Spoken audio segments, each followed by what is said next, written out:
Okay, let's continue our discussion of electricity and spend a bit of time just learning the basics of circuitry.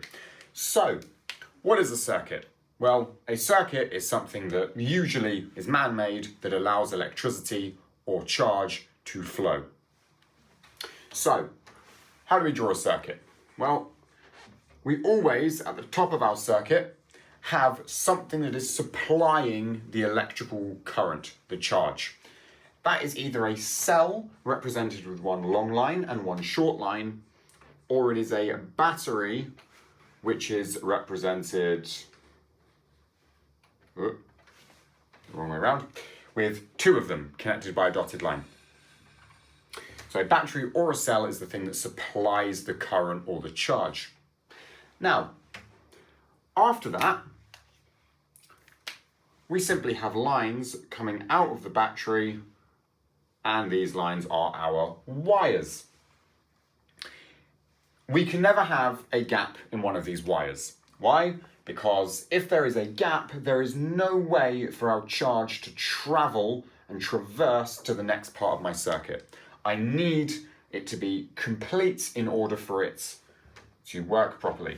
Remember from last video, if at any point our current stops moving, our electricity also ceases to exist.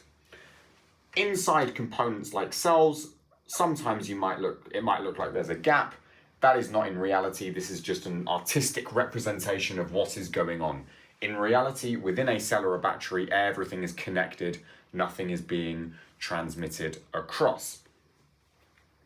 So, we would draw it out like this with some wires, and those wires would be connected to components. Now, in terms of components, I'm not going to spend this entire video drawing out every type of resistor and every type of lamp and motor and ammeter, voltmeter, nothing like that. Because A, that would take up a lot of time, and B, me just drawing things and saying, look, this does this, probably isn't going to help very much. So as I move forward, I'll be making a separate video on each thing individually, not necessarily a separate video on each component. But for example, when I do a video on resistors, and resistance, we will go into detail about variable resistors, what they look like in a circuit, etc., etc. I just wanted this video so that we understand what we're doing when we're looking at a circuit. So here, I've just got a circuit with a very basic lamp. A battery supplies a current that flows around the circuit into a lamp. Usually in a circuit, we would also have a switch. So a switch is drawn like this with two circles and a line. Very simply, if that line is open, my switch is open and my current cannot flow, or my charge cannot flow, right? The charge will come up here, hit the end here, and it won't be able to transfer across this little gap. So this is how I turn off an electrical circuit. Anything that you use that's electrical, that has a power switch on it, is essentially doing this.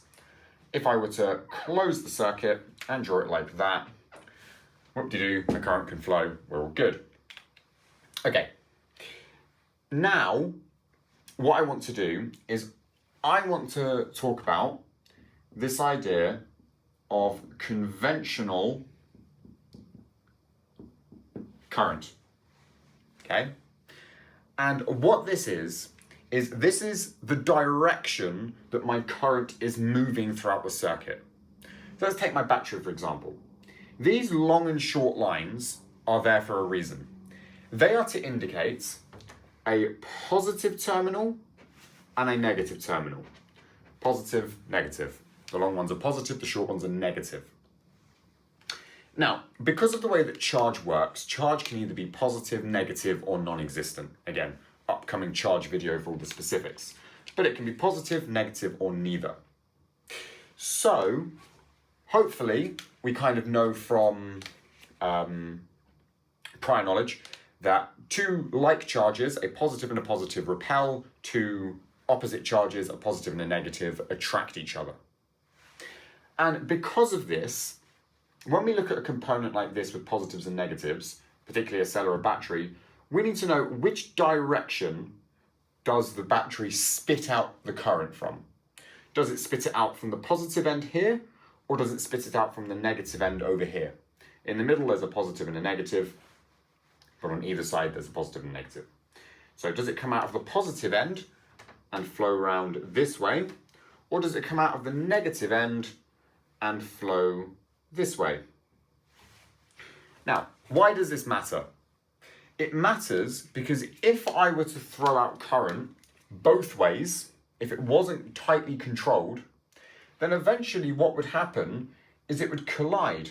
And remember, it's just moving particles. If I throw a bunch of balls down a pipe, which is essentially what's going on with these electrons down a wire, when they collide, they're going to slow each other down. They're going to almost stop each other. It's just going to cause a lot of resistance. So I don't want that. So I need to know which direction they're moving in. Now, conventionally, meaning traditionally, what we usually do is we say that charge moves from positive all the way around and comes back in at negative. So I'll delete those arrows.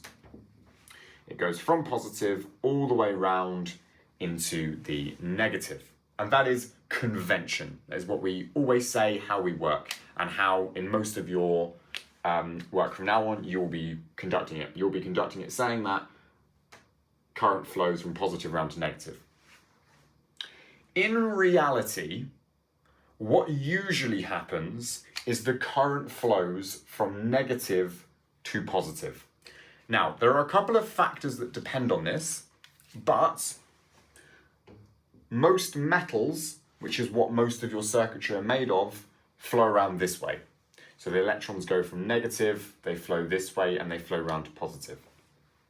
So why is it then, if most metals do this way, why do we tell you that it's positive to negative? Why is that convention? Well, the story goes that it was because this is just what we'd always done. We just always said that it flowed from positive to negative. We never really thought about it. Then we realized we were probably wrong. Say we, hundreds of years ago. Hundreds? 150 maybe. They realized they were wrong and didn't want to change their mind. There may be some truth to that. In general, it's just because we want to simplify things as much as possible. In physics, we like to simplify things, and a nice, simple way of looking at things is always assuming it's positive and negative no matter what. In reality, when we do the calculations, when we look at what's going on in a circuit, it doesn't really matter if it's going from positive to negative or negative to positive, as long as they aren't going back on themselves and interacting. So conventionally, we say it's positive to negative, but in reality, it's usually the other way around. Okay, last thing to cover is the difference between a series circuit and a parallel circuit. So, a circuit composed solely of components connected in series is known as a series circuit. Likewise, one connected completely in parallel is known as a parallel circuit. Many circuits can be analyzed as a combination of series and parallel circuits, along with other configurations. Didn't ask you. So, the difference between a series and a parallel circuit. The series circuit, quite simply, is where we have one loop of wire. One loop of wire going from a cell into a component, background, and here. The way that I like to describe it is personify an electron, or a charge carrier in general, but let's go with electron. Say you're an electron moving around this circuit. You have got absolutely no choice. You have got one road you are traveling down, no questions about that. You can just go in this one circuit. There's nowhere for you to go off, there's no choices to make, you just have to go around in a loop over and over and over and over and over again. Parallel circuits, on the other hand, if I'm an electron and I'm traveling around here, I have got two loops to choose from. And this idea of loops is very, very important when we look at things like voltage a bit later on. But when we come around here, I kind of get to a fork. I can either go along here, or I can go along here. I have a choice. I have one loop, which is up here. I can complete that loop, or I can skip that first one entirely, go all the way down, and I can complete a second loop. I essentially have two series circuits. One that is just up here, and then one that ignores this middle bit altogether and goes all the way down and back up. So, why is it important to know the difference between these two? It's because a lot of weird stuff can happen when we give these electrons, or these charge carriers, a choice, whether to go right or to go straight down. And you'd imagine, it's not really a choice. There's a couple of things dictating where they'd go, and you'd be correct. And we will slowly explore those in the next few videos. But in general, parallel circuits are a bit more annoying to deal with, because in reality, we've got many different paths. We might have a third one, really. And maybe that third one's got 2 lamps on it instead of 1, and then the stuff gets real crazy. But we've got many, many different options. And when we have more options, things get more complicated. So parallel circuits have more than one option, more than one loop. Series circuits, you're in it and you're stuck.